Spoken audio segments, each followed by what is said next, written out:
एक समय था जब भारत दूध के मामले में आत्मनिर्भर नहीं था। देश में दूध की भारी कमी थी, किसान शोषित थे और ब्रिटिश कंपनियों का बाजार पर कब्जा था।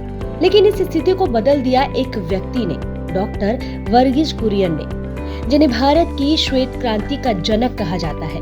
1949 में कुरियन गुजरात के छोटे शहर आनंद में सरकारी डेयरी में एक इंजीनियर के रूप में नियुक्त हुए। उस दौर में पोल्सन नामक ब्रिटिश कंपनी किसानों से सस्ता दूध खरीदकर शहरों में महंगे दाम पर बेचती थी। किसानों की इस दुर्दशा को देखकर सरदार वल्लभ भाई पटेल और त्रिभुवन दास पटेल ने किसानों के लिए भारत का पहला दुग्ध सहकारी संघ कैरा डिस्ट्रिक्ट मिल्क प्रोड्यूसर्स यूनियन स्थापित किया। डॉक्टर कुरियन की तकनीकी दक्षता और इस ईमानदारी ने इस सहकारी संस्था की दिशा और दशा दोनों बदल दी।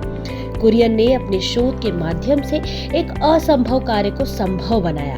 वो था भैंस के दूध से स्वदेशी मिल्क पाउडर तैयार करना। उस समय पूरी दुनिया में केवल गाय के दूध से ही पाउडर बनता था। इस खोज ने भारत के दुग्ध उद्योग में क्रांति ला दी। अतिरिक्त दूध अब बेकार नहीं जाता था और किसानों को उनके परिश्रम का उचित मूल्य मिलने लगा। इसी सहकारी आंदोलन को नाम मिला अमूल, यानी कि आनंद मिल्क यूनियन लिमिटेड। कुरियन ने एक नई डेयरी सप्लाई चेन बनाई, जिसने किसानों को सीधे उपभोक्ताओं से जोड़ा और बिचौलियों को समाप्त कर दिया।